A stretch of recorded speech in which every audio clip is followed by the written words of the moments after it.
আজকে first time আমি এসেছি ওয়াকফ ট্রাইব্যুনালে অ্যান্ড আমি খুবই এক্সাইটেড।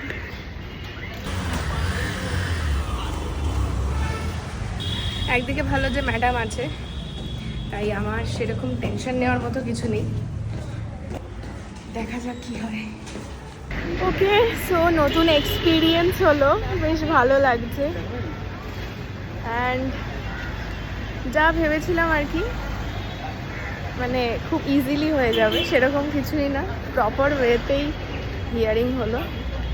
অ্যান্ড যেহেতু ফার্স্ট ডেট, তাই মোটামুটি একটা শুনে ডেট দিয়ে দিল। নেক্সট ডেটে আরও চাপের ব্যাপার। আপাতত ম্যাডাম আর আমরা একটু চা খাই। থ্যাংক গড এখানে একটা সুন্দর চায়ের দোকান আছে, সেখানে আমরা এখন চা খাচ্ছি, বিস্কুট খাচ্ছি।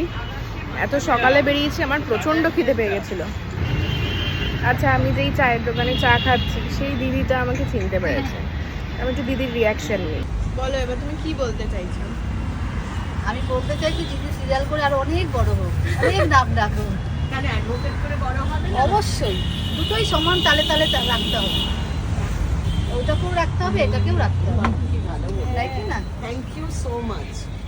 একমাত্র মানে আমার মায়ের মতো কথা বললো, আর ম্যাডাম তো আছেই, অলওয়েজ আমার ভালোই চান। মানে দুজনেই, মানে এই নিয়ে তিনজন পার্সন পেলাম, আমার মা, ম্যাডামও মায়ের মতোই, আর আরেকজন দিদিকে পেলাম যে চায় যে আমি দুটো প্রফেশনকেই সুন্দরভাবে চালাই। দেখা যাক ভগবানের আশীর্বাদে কি করতে পারি। আপাতত আমরা চা এনজয় করি। চাটা যে কি সুন্দর কি বলি, তো সুন্দরভাবে আমাদের সামনেই বানিয়ে দিল। আমরা বলেছিলাম যে বানিয়ে দিতে। তো এটা একদম এই ওয়াকফ ট্রাইব্যুনালের পাশেই এই চায়ের দোকানটা। তোমরা যারা আসো তারা জানো হয়তো, খুব সুন্দর দিদি চা বানায়।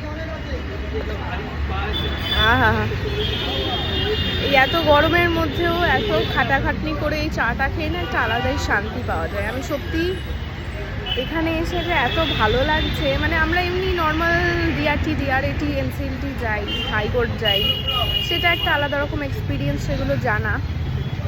বাট ওয়াকফ ট্রাইব্যুনালে এসে মানে নতুন করে জানতে পারার যে একটা মজা, সেটা বলে বোঝানো যায় না।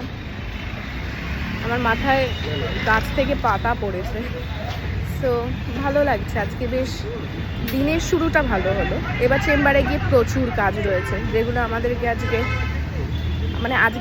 মধ্যেই কমপ্লিট করতে হবে। এই যে মামলা নিয়ে আলোচনা করতে করতে আমরা যে কখন আমাদের চেম্বারের সামনে পৌঁছে গেলাম বুঝতেই পারলাম না। সকাল সকাল কোর্টের কাজ সামলানো হয়ে গেছে, এবার চেম্বারের কাজ সামলানোর পালা।